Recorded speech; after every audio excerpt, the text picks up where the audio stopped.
We'll start with your writing section today. Writing task 1. Nandan sir will take the initiative, and then in the meanwhile I'll be continuing with the people, right?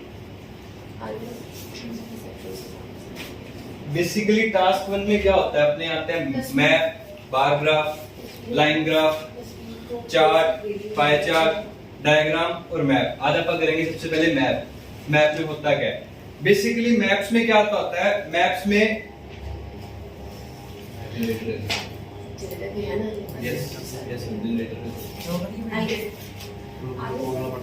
Map के अंदर क्या क्या चीजें आती है। Map के अंदर आप वो डिफरेंशिएट करते हैं, ठीक है, कंपैरिजन करेंगे किसको, पास्ट के साथ कि पहले क्या था और अब उसके अंदर चेंज क्या आया, ठीक है।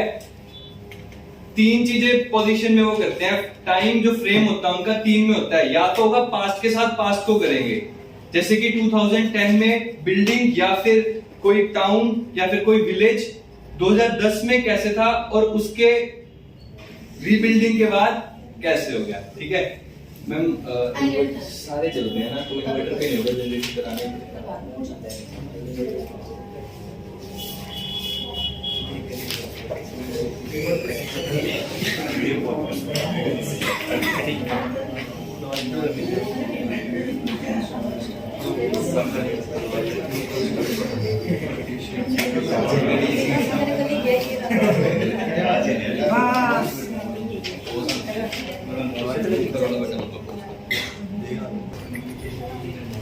ठीक है, अब मेन क्या देखना होता है मैप के अंदर, अपने टाइम फ्रेम देखना होता है कि वो टाइम कौन कौन सा दे रखा है। उसके ही बिहाफ पे अपन क्या करते हैं, उसका ट्रांसफॉर्मेशन जो अपनी मैप के अंदर होती है वो लिखेंगे। मेन टास्क 1 में ग्रामर इश्यूज आते हैं बच्चे को कि वो ग्रामर किस में जाएगा, पास्ट में जाएगा, फ्यूचर में जाएगा या प्रेजेंट में जाएगा। इसके अंदर 3 टाइम फ्रेम होते हैं, कौन कौन सा होगा, या तो पास्ट को पास्ट के साथ ही कंपेयर करेगा कि 2010 में क्या था, सिटी, विलेज या फिर कोई भी टाउन प्लेस, और उसको 2 या 5 साल बाद कितना डेवलपमेंट क्या क्या चेंज आए। पास्ट को पास्ट के साथ कर दिया, या तो करेगा पास्ट को प्रेजेंट के साथ कि 2010 में कैसे था और अब उसके अंदर क्या क्या चेंज आए, क्या उसकी बिल्डिंग में क्या चेंज आए, या फिर उसके अंदर क्या चीज नई ऐड करी है, किसको उन्होंने रीशेड्यूल किया है या फिर किसको खत्म करके फिर से रीबिल्ड किया है, ठीक है। और क्या आ जाएगा, पास्ट को फ्यूचर के साथ कि पास्ट में कैसा था और आगे चेंजेस के लिए हम क्या उसके अंदर पॉसिबिलिटीज या फिर क्या उसके अंदर हम पोजीशंस लाएंगे, ठीक है। ये मेन चीजें होती है जो अपने मैप को देखने के बाद सबसे पहले राइट डाउन या फिर जो भी अपन प्लानिंग होती है मैप के लिए वो चीज देखनी होती है, ठीक है। अब इसको अपन लिखते किस किस टेंस में है। लिखने से पहले एक चीज और, मैप के अंदर सबसे ज्यादा मेजर चीज ध्यान रखने वाली होती है कि मैप वाले टास्क में हमारा कंटेंट की लेंथ शॉर्ट रह जाती है। डेटा वाला कोई भी चार्ट, मतलब जैसे पाई चार्ट होगा, बार चार्ट होगा, टेबल होगी, उसके अंदर डेटा बहुत होता है। तो डेटा अगर आप मतलब ज्यादा अक्षर नहीं लिखोगे लेकिन डेटा लिख भी आओगे ना, तो आपको 6 बैंड्स तो पक्के मिलने ही मिलने हैं। लेकिन इसमें 6 बैंड बनाने में मुश्किल हो जाता है क्योंकि हमारी जो लेंथ है वो शॉर्ट पड़ जाती है। ये एक टिप एंड ट्रिक है जो आपको ध्यान रखनी है। इसको लेंथ को कैसे इंक्रीज करना है, तो वो गाइड किया जाएगा इसमें बीच में। मैप वाले क्वेश्चन में अगर मैप आ जाए पेपर में, वैसे सबसे इजीएस्ट थिंग है मैप आना। अगर मैप आता है, सोचो आपका पेपर सबसे इजी आया है। अगर टेबल आ रही है या कोई ग्राफ आ रहा है तो सोचो आज आपका टास्क 1 टाइम कंज्यूम करेगा, ठीक है।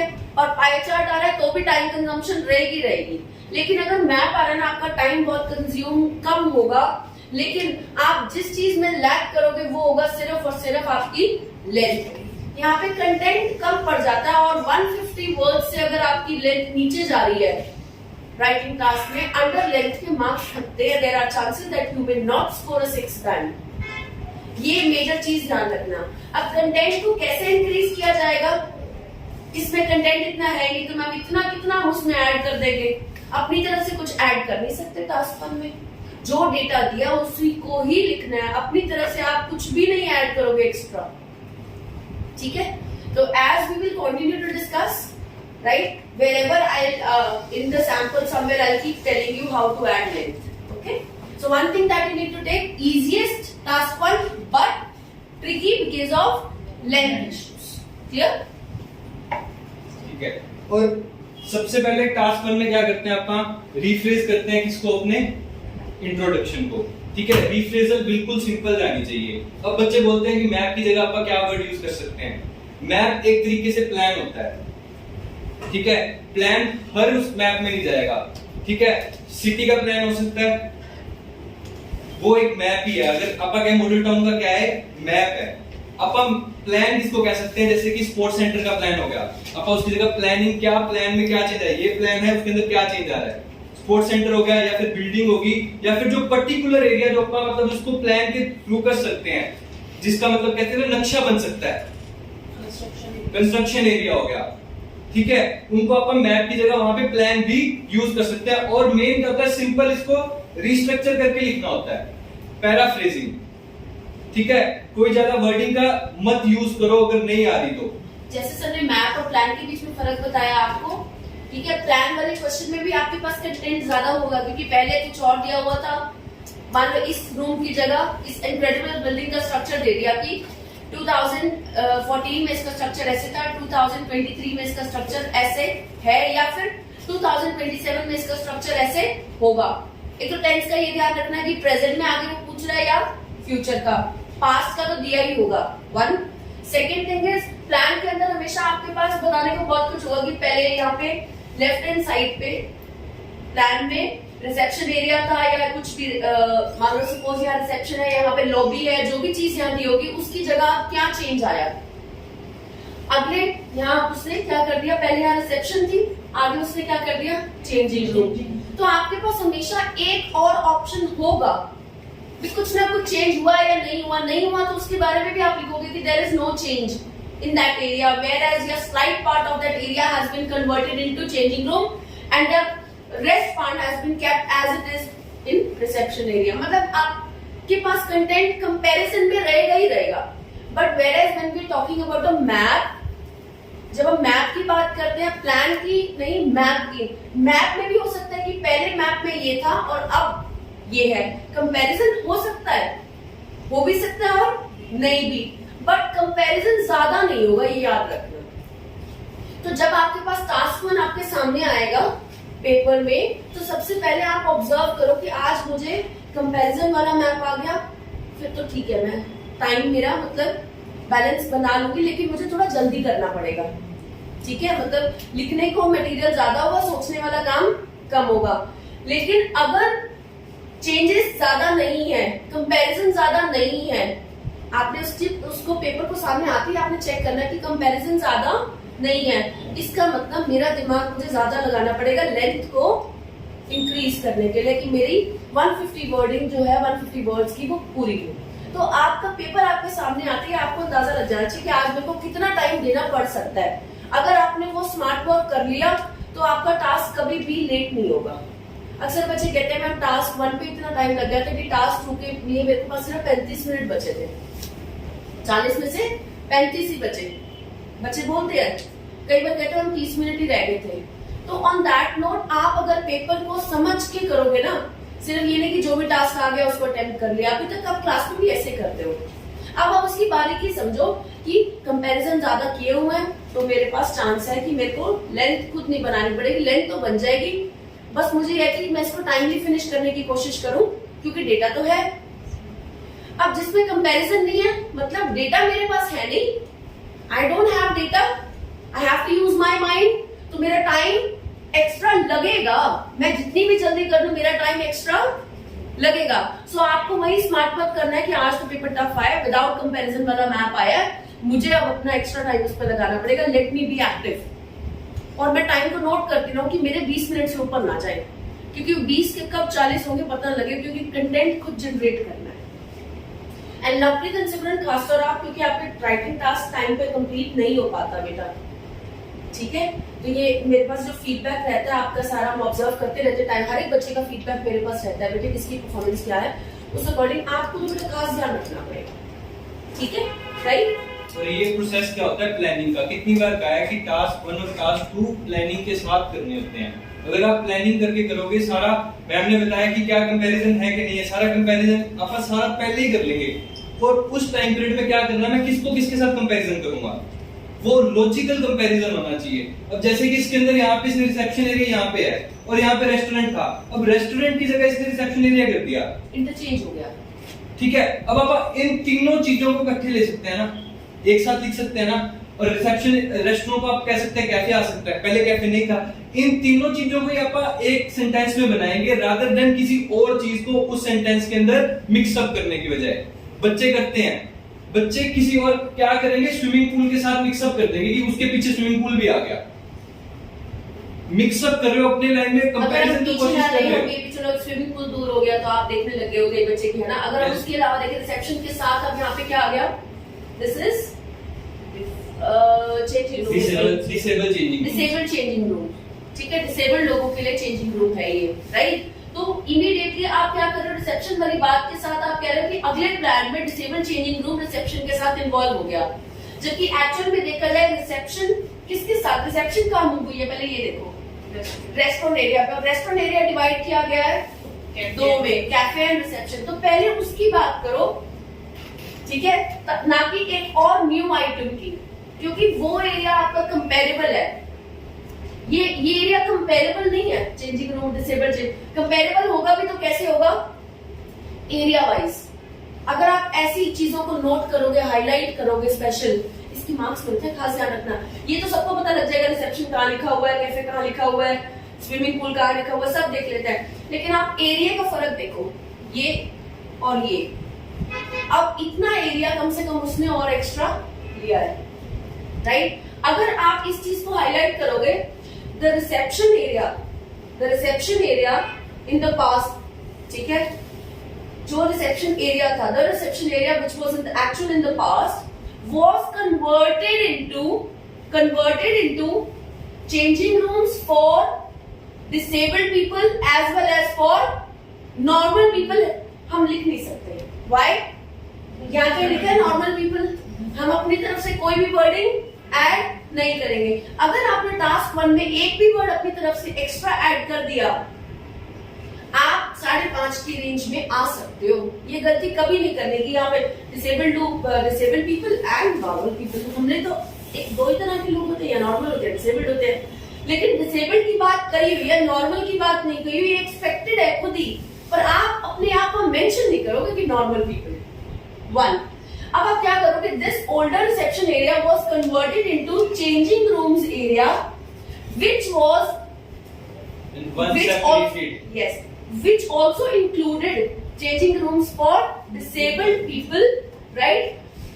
And the area was actually expanded a bit.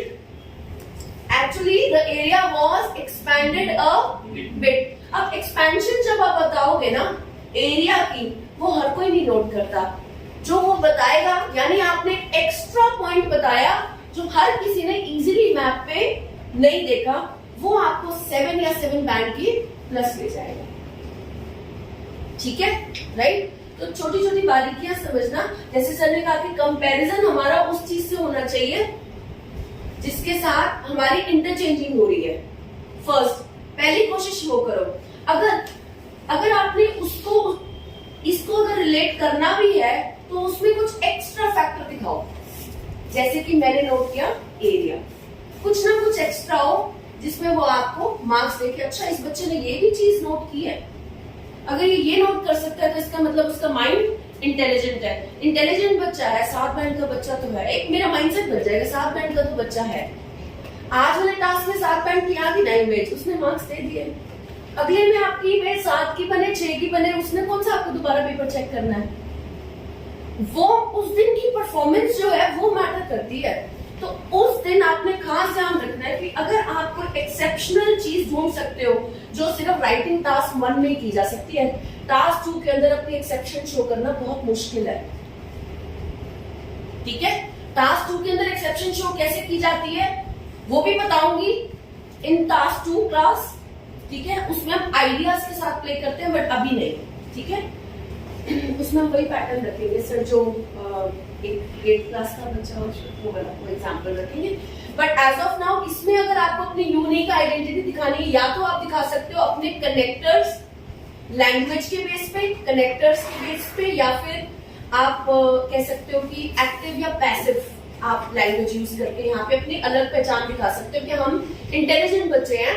हम राइटिंग में चाहे कुछ लाइन्स बेसिक लिख रहे हैं, लेकिन कुछ चीजें ऐसी भी हम नोट कर रहे हैं जो हमारा इंटेलिजेंस लेवल ज्यादा दिखाएंगे।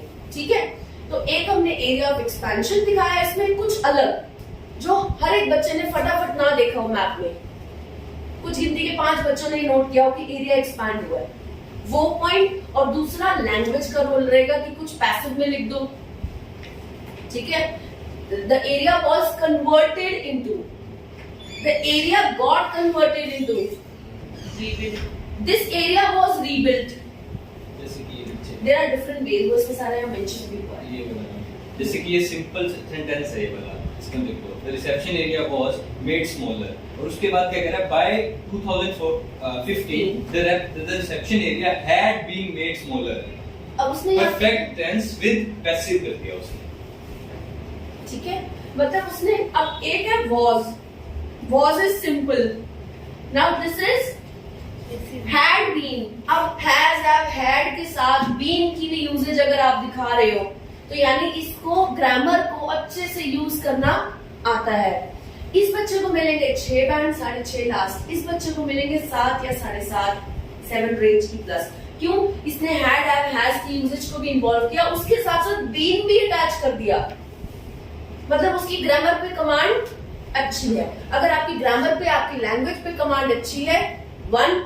सेकंड, अगर आपने कुछ यूनिक शो किया है टास्क के अंदर, वो एक यूनिक चीज ढूंढी है जो हर बच्चा इजीली ना देख पाए, तो आपको 100% 7 and 7 प्लस मिलेंगे। ठीक है, नेक्स्ट। लॉजिकल जैसे बात कर रहे थे, और इसके अंदर क्या होता है कि सारा प्लान पहले ही कि मैंने जो कांस्टेंट चीज है वो भी लिखनी है, कुछ छोड़ना नहीं है। जो डाटा दे रखा है सारा डाटा कवर करना है, इसके अंदर जितना भी है सारा कवर करना है, बिल्कुल भी नहीं छोड़ना। जो कांस्टेंट रहेगा उसको भी लिखना है, लेकिन मेन किस पे आपने सारा प्लान करना है कि क्या चेंजेस है, और मैंने किस किस के साथ इसको कंपैरिजन करना है, और जो कांस्टेंट है वो क्या पे लिखना है। अपने को ये मैटर नहीं करता कि किसकी प्लेसिंग पहले है, डाटा क्लियर होना चाहिए अपना। ठीक है, कोई क्या करेगा, कोई पहले रिसेप्शन वाला एरिया लिख देगा या फिर कोई रेस्टोरेंट वाला लिख देगा। अगर रिसेप्शन से स्टार्ट करोगे तो आपका लाइन वाइज चलता जाएगा। ठीक है, अगर आप स्विमिंग पूल से स्टार्ट करोगे थोड़ा सा इमेच्योरिटी लेवल दिखेगा उसके अंदर कि प्लान तरीके से नहीं किया, और वो वही बच्चा लिखेगा जिसने सीधा लिखना स्टार्ट किया है, क्योंकि वो क्या देखेगा कि ऊपर से स्टार्ट किया, उसने यहां से लिखना स्टार्ट कर दिया, उसने प्लान नहीं किया कि क्या दिया और मैंने क्या कैसे कैसे लिखना है। अगर जब आप प्लान करोगे तो आप पहले ही देख लोगे कि मैंने पहले क्या चीज लिखनी है, फिर किसको किसके साथ कंपैरिजन करना है, फिर आगे मैंने कौन सा अपना कनेक्टर यूज करना है। आपके माइंड में वो चीज अपने आप रील बनती जाएगी, और जब आप उसको लिखोगे आप एक मतलब की पिक्चर की तरह उसको लिखते जाओगे। और 7 बैंड का मतलब यही होता है कि आपका स्ट्रक्चर जो आपने टास्क लिखा है वो कितना ऑर्गेनाइज लिखा है, कि मतलब इस चेयर के बाद यहाँ पे अगर ब्लू चेयर होती तो ज्यादा अच्छा होता, और ब्राउन वाली चेयर्स अगर हम वन साइडेड, अभी भी ये सिमेट्री है, ब्राउन चेयर्स हमारी सिर्फ एक ही रो में जा रही है। सिमेट्री से अगर आप एक्सप्रेस करोगे अपने टास्क को, सीरियल ऑर्डर में अगर आप जाओगे तो आपको एग्जामिनर ये मानेगा कि बच्चा सिंसियर है, बच्चे को पता है कि ऑर्गेनाइज अगर मैं टास्क लिखूंगी या लिखूंगा तो अच्छा होगा। ठीक है, अभी मैं आपको राइटिंग टास्क 1 का बता रही हूँ, और अगर इसी के बीच में मैं टास्क 2 की भी डिटेलिंग देने लग जाऊं, जैसे मैंने अभी कहा था मैं टास्क 2 का आगे बताऊंगी, अगर मैं इसी क्लास में उसको मिक्स करती तो मेरा जो आज की प्रेजेंटेशन थी वो ऑर्गेनाइज्ड नहीं होती। तो अगर मैं वैसा करती तो मुझे 6 या 6.5 बैंड मिलते लास्ट। ठीक है, अगर मुझे 7 या 7 प्लस की कैटेगरी में आना है तो मेरे को अपने टास्क के पॉइंट्स को बड़े ही ऑर्गेनाइज तरीके से एक्सप्रेस करना है, ना कि जब आपका जहां मन किया जो लाइन आई वहां उसको फिट कर दिया। अगर वो कर रहे हो 6 बैंड तो फिर भी है, बट अगर आपको अच्छी कैटेगराइजेशन और बैंड स्कोर करनी है तो आपको प्लीज इंश्योर करना होगा that you go in symmetry, organize तरीके से चलो। 1 सेकंड, इसमें एक बात और कहूंगी, मेरे लेंथ को कैसे बढ़ाया जा सकता है। जैसे अब क्या है, हमने इसको बताया कि वी स्टार्टेड विद रिसेप्शन, उसके बाद हम मूव कर रहे हैं थोड़ा सा उसके इस तरफ। अब हम क्या वर्ड यूज करेंगे, on the left hand side of the chart, on the left hand side of the map. अब on the left hand side means on the left hand side, कितने वर्ड्स हो गए, 5। ये 5 वर्ड आपकी length को वहां पे इंक्रीज कर रहे हैं। अब एक बार ही तो बच्चा यूज कर देता है left side and now moving to the right side, या मैक्सिमम सेंटर को बच्चा ध्यान में रखता है, लेफ्ट राइट और सेंटर। अब हम क्या कर सकते हैं, left right centre, now bottom centre, top centre, ठीक है, टॉप एरिया ये बॉटम एरिया है, middle area, middle centre area, ठीक है, top corner, top left corner, bottom left corner, middle left, top right corner, bottom left, bottom right corner, middle right area, ठीक है। इससे आपकी एक तो लेंथ बढ़ेगी इसमें 1। सेकंड आप क्या कर सकते हो, वर्ड यूज कर सकते हो जैसे एडजेसेंट टू मतलब कैफे के बिल्कुल साथ लगती हुई रिसेप्शन है, ठीक है। The reception area was exactly या is exactly planned to be adjacent to या next to cafe area, right? या फिर आप बोल सकते हो the restaurant area, the older restaurant area was now converted into, ठीक है, a small 2 parts, that is a small cafe and a big reception. या फिर major part of that area was occupied by reception and a smaller part of it was taken over by cafe. Now was taken over या will be taken over, was occupied या will be occupied, wording देखो, converted। हम कई बच्चे क्या करते हैं, reception area is next to cafe, simple line लिखते हैं। मैंने उसको बोला was converted, was occupied या will be occupied, will be converted। आप लैंग्वेज को थोड़ा मोल्ड करके लिखोगे, डिफरेंट क्रिएट करोगे, अपनी ग्रामर को अच्छा दिखाओगे तो आपको 7 की कैटेगरी में आओगे। 1 प्लस आपने छोटे छोटे जो हम 3 या 4 वर्ड्स यूज कर रहे हैं, on the left side, on the top corner, on the left corner, adjacent to, next to, besides that, ठीक है, in the middle area, coming to the central part. अगर आप ऐसे वर्ड्स यूज करोगे तो आप कम से कम नहीं तो 15 से 20 या 25 वर्ड की अपनी जो लेंथ है वो मैप के टास्क में अच्छे से इंक्रीज कर जाओगे। 90% बच्चे मैंने आपको बोला क्या करते हैं कि एक ही बार लेफ्ट या राइट यूज करके पूरे टास्क को एक्सप्रेस कर देते हैं। आपने जैसे जैसे टास्क में मूव करना है ना, वैसे वैसे आपने अपने वर्डिंग्स ऑफ डायरेक्शन को यूज करना है। डायरेक्शनल वर्ड्स आपकी लेंथ को इंक्रीज करेंगे टास्क 1 में, मैप में, ठीक है। Moving towards the central area, इतनी सी बात लिखने में ही आपको 4 वर्ड 5 वर्ड फिर मिल गए, ठीक है। अब इसके अंदर सारा मैम ने बता दिया, सारा कवर हो गया। अब क्या होता है कि एक बार बच्चों से फिर भी 150 वर्ड पूरे नहीं होंगे अगर ये चीजें फॉलो नहीं करते। वो क्या करते हैं, जो खाली एरिया रहेगा, जैसे कि ये खाली एरिया है, इसको कहते हैं कि अदर पर्पस के लिए यूज किया जाएगा। जैसे मैम बता रहे थे, बच्चे अपना ओपिनियन दे देते हैं, कुछ भी नहीं दिया हुआ, वर्ड पूरे नहीं हो रहे, सर मैंने 2 लिख दिया था, मार्क्स कटेंगे। कुछ नहीं दिया हुआ, ओपिनियन, तुक्का, स्पेकुलेशन, गेस बिल्कुल भी नहीं लगाना। अगर लगाओगे तो 5 या 5.5 बैंड भी दे सकते हैं, वो सिर्फ एक बात की वजह से, क्योंकि कई टीचर्स होते हैं स्ट्रिक्ट और कई होते हैं नॉर्मल। जो चेक कर रहा है आपका पेपर, क्या पता वो किस तरह का ट्यूटर है, उसका माइंडसेट कैसा है। अब मैं कहूंगी, मान लो छोटी सी बात है, क्या हो गया, बच्चे ने एक एक्स्ट्रा लाइन तो लिखी कि अदर पर्पसेस के लिए, अरे इसके लिए मैं इसको 5 बैंड 5.5 बैंड क्यों दूं। नहीं, बच्चा अपना फॉरन जाए, I want the child to go. मैंने दिया उसको, नंदन सर ने भी दे दिए, मैंने भी मार्क्स दे दिए, हमने 6 बैंड उसको पक्के दे दिए, जाइए बच्चा, हम नहीं रोकते। अब कोई एक ट्यूटर ऐसा आता है जो बहुत स्ट्रिक्ट है, वो कहता है ऐसे कैसे, अरे क्यों लिखता, हाउ डेयर। वो तो छोटी सी ग्रामर की गलती में भी स्ट्रिक्टनेस क्रिएट करता है। वो उसी बच्चे को 5.5 बैंड देता है, जब एक्स्ट्रा मटेरियल अलाउड ही नहीं है, ओपिनियंस अलाउड ही नहीं है बच्चों की टास्क 1 में, तो उसने लिखा कैसे। सारा टास्क ठीक है मैम, मैं एक चीज लिख के आई थी मैम, मैंने टास्क को पूरा अच्छे से अटेम्प्ट किया था, मैंने एक चीज, स्विमिंग पूल, हर चीज का मैंने मैम टेंस का भी ध्यान रखा, पता नहीं फिर भी क्यों मार्क्स काट दिए। मैम रिवैल्यूएशन लगाओ। अब रिवैल्यूएशन में अगर अच्छा ट्यूटर आ गया, फिर वही स्ट्रिक्ट टीचर आ गया, तो फिर से मार्क्स नहीं देगा, लीनियंट आ गया तो आपको मार्क्स दे देगा। तो आप एक लक पे खेल रहे हो, आपने अपनी तरफ से एक भी स्पेलिंग की मिस्टेक नहीं छोड़नी, प्रूफ रीड करना है। और आपने ये भी ध्यान रखना है कि अपनी ओपिनियन टास्क 1 में नहीं ऐड करनी। टास्क 2 आपकी ओपिनियन के लिए ही बना है।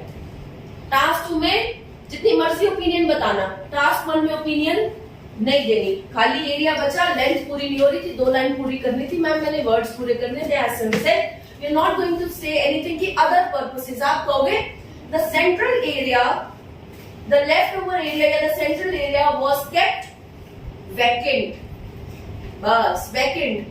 ये नहीं कह सकते अदर पर्पसेस के लिए उसको यूज किया, नहीं बोल सकते, ठीक है। या it is plan to be kept vacant. अब इसके अंदर ये दिया हुआ जो इसका यूज करना है, मैंने टॉप, लेफ्ट, बॉटम, कॉर्नर इनकी यूजेज की।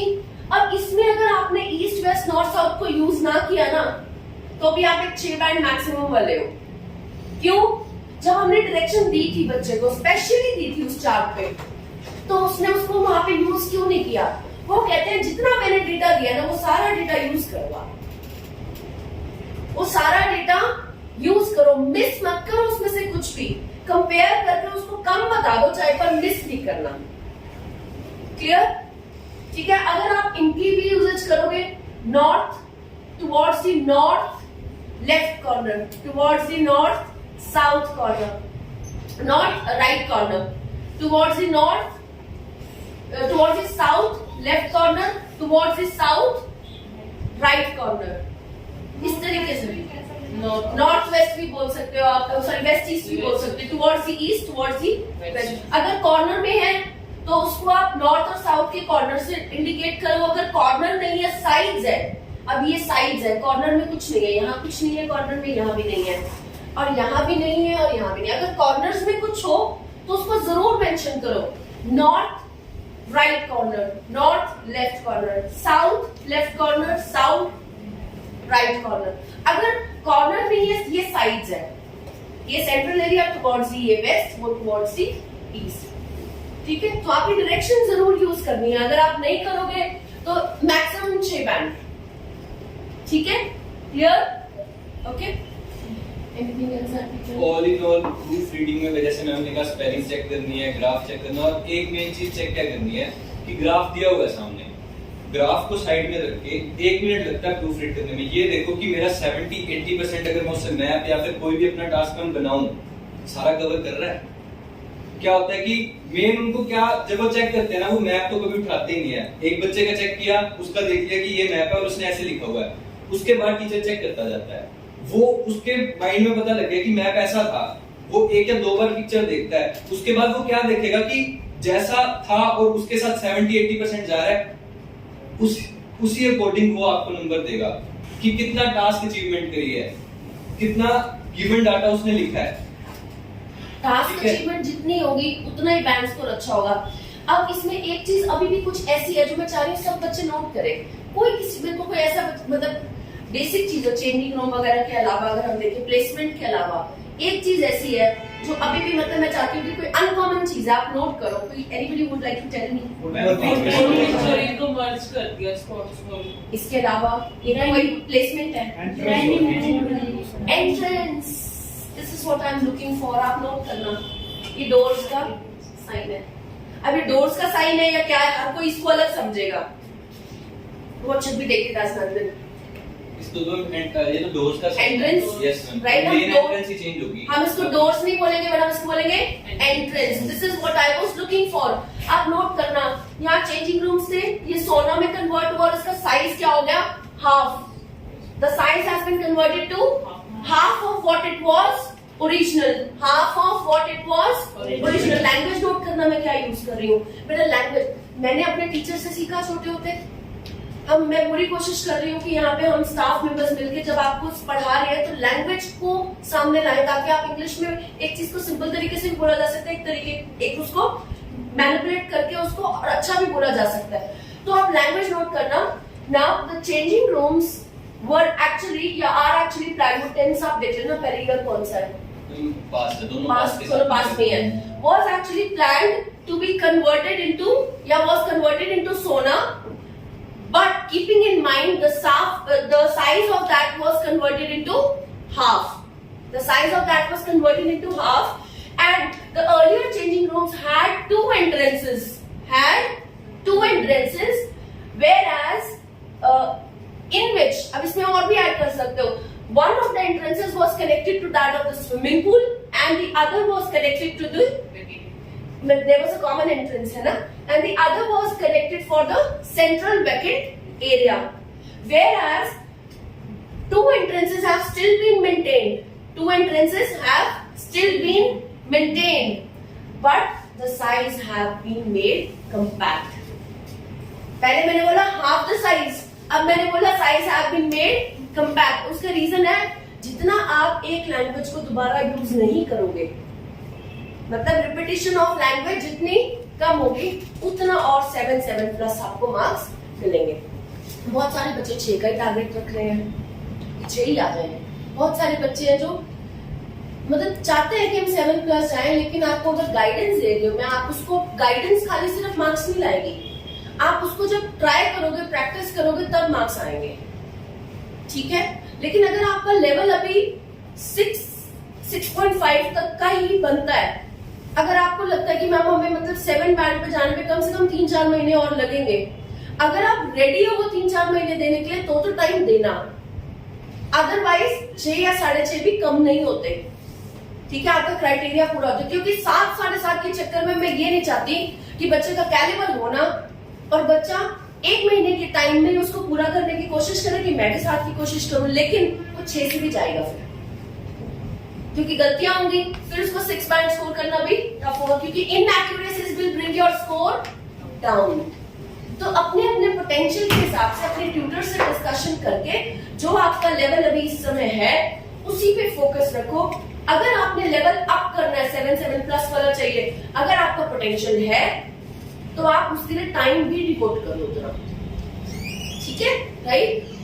नाउ एंट्रेंसेस की एक इसमें यहाँ पे देखो फुटबॉल पिच थी, वहां कोई एंट्रेंस मेंशन नहीं की हुई थी, as it was not a indoor field, it was an outdoor field. But क्या ये हम मेंशन कर सकते हैं?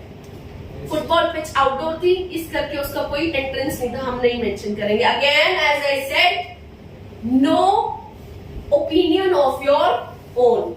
ठीक है, आप स्पोर्ट्स हॉल बना, उसकी भी एक एंट्रेंस है फ्रॉम द सेंट्रल एरिया. आप एंट्रेंसेस को ये नहीं कि सबकी एंट्रेंस पे बात करना स्टार्ट कर दो, मतलब 2 या 3 एंट्रेंसेस को आप कंपैरिजन फॉर्म में लेके इकट्ठा क्लब करके ही उनको हाईलाइट में एक लाइन बना दो कि एंट्रेंस. ठीक है, जैसे सोना की एंट्रेंस में 2 रखी है उसने एज इट इज, ये तो एक नया ही बन गया, मत मेंशन करो. जिम की एंट्रेंस एज इट इज है. ठीक है, बस एरिया एक्सपैंड हुआ, आप एरिया पे ही फोकस रखो. रिसेप्शन और रेस्टोरेंट एंट्रेंस में कोई फर्क नहीं है, इसकी कोई बात मत करना. ठीक है, अब चेंजिंग रूम, इसकी एंट्रेंस चेंज हुई है लेकिन एरिया एक्सपैंड हुआ है. ठीक है, राइट. यहाँ पे शावर्स है, यहाँ पे एंट्रेंसेस बहुत सारी इन्वॉल्व की गई हैं. पहले एक ही थी, अब 1, 2, 3. यहाँ पे ज्यादा फर्क पड़ा है और यहाँ पे फर्क नहीं पड़ा, लेकिन हम इसको मेंशन करेंगे कि सेम ही एंट्रेंस दोनों रखी है. बाकी जगह एक थी, यहाँ पे, यहाँ थी नहीं, यहाँ 2 हुई है स्विमिंग पूल की. राइट, हम इधर वाले पे फोकस करें, इधर को ना करो, क्योंकि ये सारा एरिया हम इकट्ठा लेके चल रहे हैं एंट्रेंस के मामले में. समझ गए? ठीक है, तो मतलब ये नहीं कि आप एंट्रेंस वाली बात है तो उसमें सारों की लाइंस लिखना स्टार्ट कर देते हैं. बच्चे क्या करते हैं, एंट्रेंस ऑफ चेंजिंग रूम, ठीक है, was first in the central area, that too from the backward side, back side, sorry. आप ऐसे नहीं करोगे कि एक डिटेल बताना स्टार्ट कर दोगे कि इसका यहाँ था, इसका यहाँ था, इसका यहाँ था, इसका नहीं, ऐसे नहीं करना. फिर वो ऐसा लगे कि छोटे बच्चे ने टास्क लिखा है. आपने कंपेयर करके जहां आपको ज्यादा इफेक्ट दिख रहा है या जहां आप मेंशन कर सकते हो कुछ लैंग्वेज को, जहां आपको लग रहा है पॉइंट कम पड़ रहा है, मेरी लेंथ कम जा रही है, वहां पे आप इनका यूज करो. पर ये नहीं है कि आप एक एक एंट्रेंस को डिफाइन करने लग जाओ. कोई 2 या 3 एंट्रेंसेस को यूज करके अपनी लेंथ को इंपॉर्टेंट रोल दो. प्लस एंट्रेंस का बताने से आपको एक यूनिक आइडेंटिटी मिलेगी कि इस बच्चे ने एंट्रेंस पे भी ध्यान दिया है. सिर्फ प्लेसमेंट पे ध्यान नहीं दिया कि कौन सी चीज कहाँ प्लेस हुई है या कौन सी जगह को कहाँ मूव किया गया है, कौन से रूम को कहाँ शिफ्ट किया गया है, ये नहीं. खाली ध्यान दिया, बच्चे ने ये भी दिया है कि उसकी एंट्रेंस है, नॉर्थ वेस्ट को भी ध्यान में रखा, डायरेक्शन का भी, वहां जो चीज आपके पास है उसको यूटिलाइज करो। एरिया एक्सपेंशन पे भी ध्यान रखा उसने, एरिया कहाँ कट शॉर्ट हुआ है, कहाँ एक्सपैंड हुआ है। तो जब ये चीजें आप ध्यान में दोगे तो आपका लेवल ऑटोमेटिकली एक एग्जामिनर के माइंड में हायर जाएगा। एग्जामिनर कहेगा कि बच्चे को मतलब नॉलेज तो है, लैंग्वेज में थोड़ा सा वीक है, तो आपको 7 बैंड का मान के हो सकता है वो 6.5 बैंड आपको दे देगी। समझ गए कि बच्चा इंटेलिजेंट तो है, मार्क्स में सारा कुछ इन्वॉल्व किया, तो 7 में से 6.5 तो मैं देने बनते हैं। क्यों? इतना भी वीक नहीं है ग्रामर में, इंटेलिजेंट भी है। तो अगर ग्रामर सिंपल लिखी हुई है और आपने ये चीजें एक्स्ट्रा चीजें नहीं बताई तो आपका लेवल उसके माइंड में 6 6.5 वाले का हो गया। ग्रामर भी ओके है, ज्यादा अच्छी नहीं है, तो आपको एग्जामिनर कितना बैंड देगा? अगर गलतियां ज्यादा होगी तो 5.5, गलतियां कम होगी तो 6 से ऊपर नहीं। Is that okay? क्लियर? ठीक है, अब इसको इतना ही कट शॉर्ट करेंगे। इफ देयर इज एनीथिंग इसमें हम ग्रामर वाले ओवरऑल ऑफ मैप। देखो, जब आप अब ये मैप आज आपको समझाया है, इतनी बारीकी से आप नोट करते हो चीजें पहले? कुछ बच्चे करते हैं, कुछ नहीं। अब आपने कम से कम 2 या 3 मैप के ऐसे प्लानिंग वाले कि प्लान दिया हुआ, चेंज हुआ, मूविंग हुआ, उनकी प्रैक्टिस 2 या 3 दिन हमने लगातार यहाँ क्लास में करनी है। ठीक है, और फिर मॉक में भी इस बारी जो 2 तरह के टास्क होंगे उन्हीं में से एक आएगा इस बारी। क्लियर? सी ग्रामर वाला बता सकते हैं, पास्ट वाला और पास्ट और प्रेजेंट वाला जो है ये। यस। जैसे कि ये इसके अंदर भी इन्होंने वही यूज कर रखा है। प्रेजेंट परफेक्ट का यूज किया है किसके साथ? पैसिव के साथ। और फ्यूचर के अंदर भी आप ऐसे यूज कर सकते हैं। The sports centre time value will be extended and will incorporate. इसने क्या किया यहाँ पे? विल बी और विल दोनों के साथ सिंपल, एक्टिव और पैसिव दोनों एक ही लाइन पे यूज किया उसने। ठीक है, और फ्यूचर एक्टिव कहाँ होगा? यहाँ पे। पैसिव कहाँ होगा? जहाँ पे ईडी की फॉर्म आ गई है। किया जाएगा, ये काम रितिका ने किया, ये काम खुशमीत ने किया, ये काम सिमरन ने किया। This is active. Passive is this work was done by Ritika, done हो गया, वो पैसिव में चला गया, वो ये काम किया गया था उनकी तरफ से। तो इसमें एक्टिव और पैसिव दोनों दिए हैं। विल इनकॉर्पोरेट फ्यूचर में किया जाएगा और विल बी एक्सटेंडेड, बात वही है, दोनों किया जाएगा, विल बी एक्सटेंडेड। लेकिन यहाँ पे जब आप टेंस देखोगे ना, विल बी के साथ उन्होंने पैसिव फॉर्म यूज की, ईडी। करेंगे, विल इनकॉर्पोरेट, हम करेंगे, यहां आ गया हम, यहां किया जाएगा।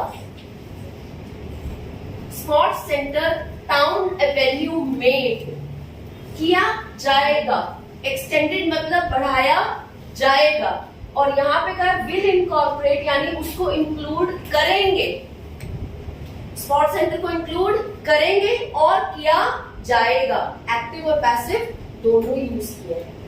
ये आपको अगेन हायर बैंड स्कोर में हेल्प करेंगे। जितनी वैरायटी ऑफ टेंसेस को करेक्टली यूज करोगे उतने आपके मार्क्स अच्छे आएंगे, और जितना इनकरेक्टली यूज करोगे उतना ही स्कोर फिर डाउन जाएगा। ये ना हो कि बहुत कुछ ऐड करने के चक्कर में भाई हम गलतियां करें। अगर आपको वो टेंस अच्छे से आता है तो ही हम उसको इन्वॉल्व करेंगे, ठीक है। लेकिन अगर आपने नोटबुक में ट्राई किया है, गलती है, टीचर से सीखो उसको, अगले दिन उसको फिर ट्राई करो 2-3 बार, अगर आपको वो करेक्ट हो जाता है तो उसको पेपर में भी इम्प्लीमेंट करो, ठीक है, क्लियर। और फ्यूचर वन में आप क्या यूज कर सकते हैं, जैसे कि इसके अंदर other phases be schedule to, कैसे उसको शेड्यूल किया गया है, उसके बाद प्रपोजल क्या है उसका, ठीक है।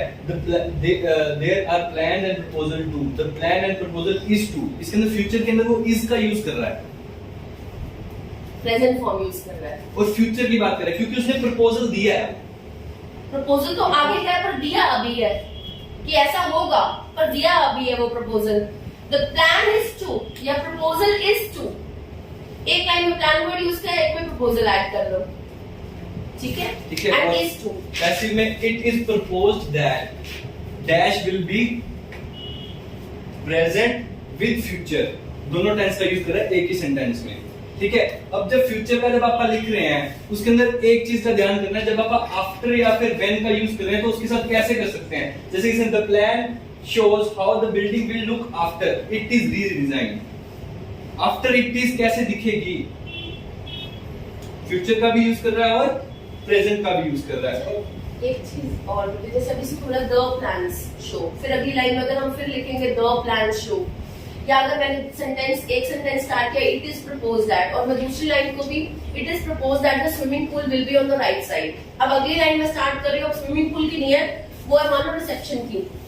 इट इज प्लान, मैंने प्रपोज की जगह तो प्लान कर दिया। It is plan that the reception area will be on the left side itself, मान लो, या will be shifted to the bottom, ठीक है। लेकिन मैंने अपना सेंटेंस को इट इज से ही स्टार्ट किया दोबारा। मैंने प्लान की जगह तो प्रपोज कर दिया, वो तो हो गया वोकैबुलरी, वो हो गया रीफ्रेजिंग। लेकिन जो मैंने इट इज है, सेंटेंस की शुरुआत थी, मैंने 2 या 3 sentence it is propose to, it is plan to, अगर मैं सेम सेंटेंस की स्टार्टिंग बार बार रख रही हूँ ना, तो भी मेरे को मार्क्स 6.5 लास्ट ही है। 7 बैंड का मतलब आप सेंटेंस की शुरुआत भी अलग अलग तरीके से, अलग अलग ग्रामर के वर्ड से करना जानते हो। एक बार आपने बोला इट इज प्रपोज टू, एक जगह आपने बोला द प्लान इज टू, ठीक है। फिर देयर से एक सेंटेंस स्टार्ट हुआ है, फिर दिस से हो गया या द से हो गया, मतलब वैरायटी ऑफ ग्रामेटिकल वर्ड से भी आपका सेंटेंस स्टार्ट होना चाहिए। It is reading class, it is writing class, it is speaking class, it is listening class. इसकी जगह there is a speaking class, along with that we also have a reading lecture. Moreover, the writing class takes place immediately after the reading class. इस तरीके से variety लानी है आपने अपने sentence को स्टार्ट करने में भी। Clear? That also plays a very good role in grammar portraying. अगर आपको लगता है कि मैम हम पैसिव में हमें नहीं आता इतना अच्छा, हर बच्चा ग्रामर में भी अच्छा नहीं होता, कई बारी कमांड नहीं होती, तो आप ये नहीं है कि जरूरी नहीं है आपको बीच में ही सब कुछ यहाँ पे शो करना। आप सेंटेंस की स्टार्टिंग से भी अपने आप को 7 बैंड में ला सकते हो, ये तो मुश्किल नहीं है ना। सेंटेंस की स्टार्टिंग करना तो कोई मुश्किल नहीं है ना। बीच में पैसिव लेके आना, या हैज और हैव, या विल और उसके साथ वैरायटी ऑफ टेंसेस यूज करना, वो थोड़ा कॉम्प्लिकेटेड हो जाता है कई बच्चों के लिए। तो आप सिंपल तरीके से भी अपने सेंटेंस को स्टार्ट कर सकते हो, लेकिन वैरायटी हो, रेपिटेशन ना। क्लियर? ठीक है। और इसके अंदर सिर्फ एक ये ग्रामर मिस्टेक रहेगी, अगर आफ्टर के बाद आप फिर भी फ्यूचर का यूज कर रहे हो। After it will be redesign, after या व्हेन के बाद, पहले तो आपने बिल में बता दिया क्या होगा, और आफ्टर इसके बाद प्रेजेंट की ही जाएगी, ठीक है। अगर आप फ्यूचर की सेंटेंस या फिर टेंसेस यूज कर रहे हो तो वो वाला आपकी ग्रामर मिस्टेक होगी, ठीक है। समझ आया? ये थोड़ा सा ध्यान से देखना, it is a very good point. Plan show करते हैं कि बिल्डिंग कैसी दिखेगी आफ्टर, यानी बाद में। अब आफ्टर बाद हो ही गया, आफ्टर इट इज रीडिजाइन आएगा, जब वो रीडिजाइन हो चुकी होगी, उसके बाद हो चुकी होगी। यहाँ पे हम कह रहे हैं होगी, जब वो रीडिजाइन होएगी उसके बाद नहीं, जब वो रीडिजाइन हो चुकी होगी या हो गई है उसके बाद कैसी लगेगी। ये ग्रामर का थोड़ा सा ध्यान रखना। बट ये वाला पॉइंट जो है ना ग्रामर का, ये 8 से 9 बैंड वालों के लिए है कि 8 से 9 बैंड वाले बच्चे ऐसी गलतियां कर जाते हैं कई बार। इसमें आप 6 से 7 बैंड के बच्चे को, 7 बैंड के बच्चे में भी इतना पॉइंट डेप्थ में नहीं जाएंगे, ठीक है। तो मैम इतना तो हमने कभी सोचा ही नहीं है, हम तो फ्लो में बोल ही देते हैं। इज़मार वॉसवर कहाँ लग जाता है पता ही नहीं लगता। तो ये सब चीजें 8 to 9 बैंड वालों के लिए थोड़ा सा ज्यादा डेप्थ के लिए, लेकिन आप देखोगे सीखोगे तो आपको पता लगेगा।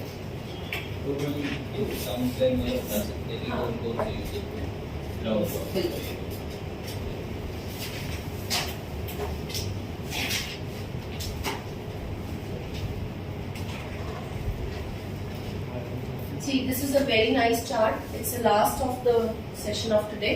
बट ये एक बहुत ही अच्छा तरीका है आपको बताने का। ये एक अलग जगह से हमने इसको उठाया और वो एक अलग जगह से उठाया, सिर्फ आपको दिखाने के लिए कि मैप के अंदर आप डायरेक्शनल्स को यूज कर सकते हो। हमें पता भी होता है राउंड अबाउट, चंडीगढ़ जाते हैं राउंड अबाउट आ गया जी, हर कोई सुनता है, पता है हमें। ये हार्ड टर्न है, सी कर्व है, टी पॉइंट है, क्रॉस रोड्स है, इसमें नहीं है, वाइंडिंग है, स्ट्रेट रोड है। हम इनका लिसनिंग में भी हमें बहुत हेल्पफुल होगा अगर हम इनको सुने। और राइटिंग के अंदर भी आप देखो, मैप के अंदर ये सारी चीजें यहाँ पे है, ठीक है। स्ट्रेट हो गया, वो स्ट्रेट रोड होगी। तो ये वर्ड्स आप यूज करके अगेन अपनी लेंथ को वहां पे इंक्रीज कर सकते हो। और अगर आप ये वर्ड्स यूज करोगे, यानी टॉपिक वाइज वोकैब यूज करने के मार्क्स मिलते हैं। मैम इसमें क्या वोकैब है? अरे डायरेक्शंस की बात है तो वोकैब ही है। अगर मैं भी एडवर्टाइजमेंट की बात करूं तो ब्रॉडकास्ट वर्ड वोकैब है, टीवी पे दिखाई जाती हैं, होर्डिंग, बड़े बड़े बैनर लगते हैं, वो वोकैब है। एडवर्टाइजमेंट क्या करती हैं? अट्रैक्ट करती हैं व्यूअर्स को, कस्टमर्स को अपने प्रोडक्ट से, मैनिपुलेट करती है उनके माइंड को। मतलब फेयरनेस क्रीम गोरा तो ना कर देती है, पर हाँ वो मैनिपुलेट, हमारे दिमाग को घुमा रहे हैं, मैनिपुलेट कर रहे हैं। तो वो उस टॉपिक की वो कैब है। इस टॉपिक की वो कैब ये है। हर टॉपिक के हिसाब से वर्ड यूज करना, बहुत सारे वर्ड यूज करना, वो उसकी वो कैब मानी जाती है, ठीक है। सो अब इसके अंदर आप ये देख सकते हैं कि मैप बोलते दो तरीके की हैं, या तो ये ऐसे आपको टाउन का या फिर सिटी का वो होगा, या फिर जो इससे पहले आपने प्लान बताया। इससे अलावा मैप नहीं आएगा आपको, ना तो लिसनिंग में आएगा ना राइटिंग में आएगा। ये दो ही तरीके के प्लान होंगे।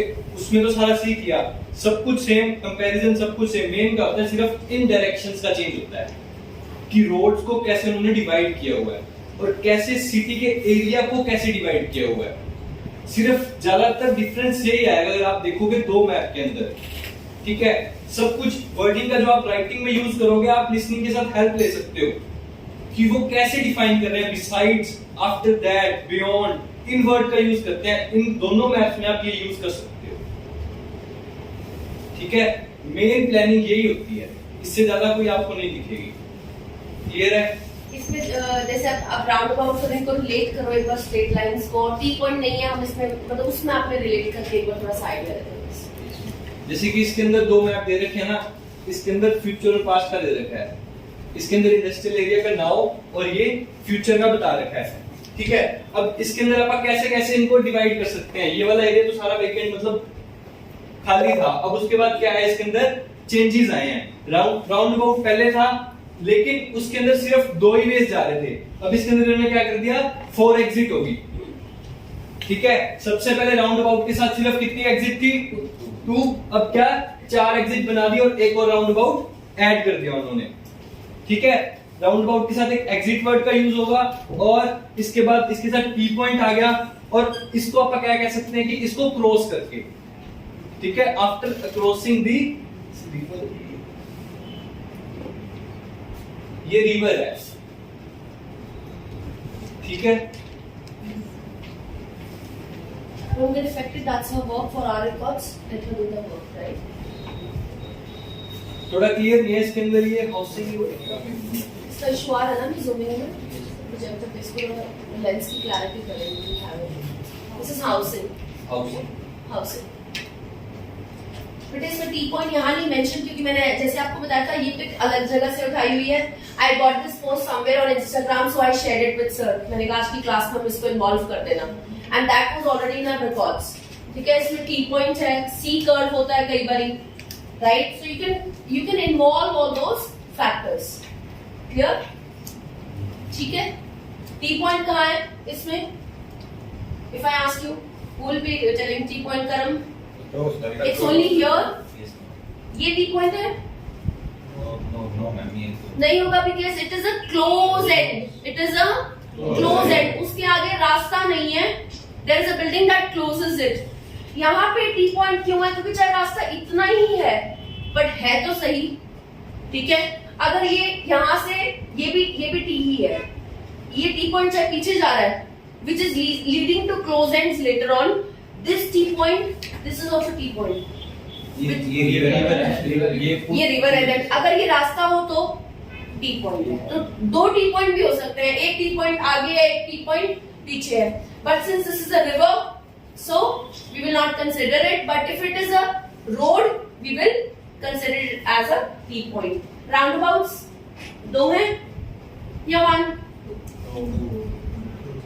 2, ठीक है। Apart from that, do we have a hard turn? Hard turn मतलब जिसमें बहुत ज्यादा गोलाई हो, है C curve anywhere, C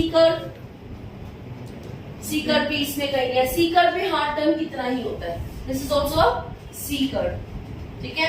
moving on the road there was a C curve, crossing that या moving on the C curve, ठीक है, एडजेसेंट टू दैट फिर मान लो स्विमिंग पूल है या कुछ है, लिसनिंग में इस तरह के आपके कई बारी मैप आएंगे, और राइटिंग के अंदर भी आप सी कर्व की यूजेज कर सकते हो, हार्ड टर्न की यूजेज कर सकते हो। Now winding, do we have any winding? No, but if it is there prefer to use it. Clear? अगर आप नोट करें इसमें डायरेक्शन वहां दी हुई है, नॉर्थ साउथ ईस्ट वेस्ट की डायरेक्शन दी हुई है, उसको यूज करना ही करना है। छोटे से एरिया में उसको दिया होता है कई बारी और हम लोग देखते नहीं है, जिसने देख लिया, जिसने उसको मेंशन कर लिया, you have chances to improve your score. Clear? Any doubts? Anybody any doubts today? No? All clear? Practice करवा ऊपर वाली जो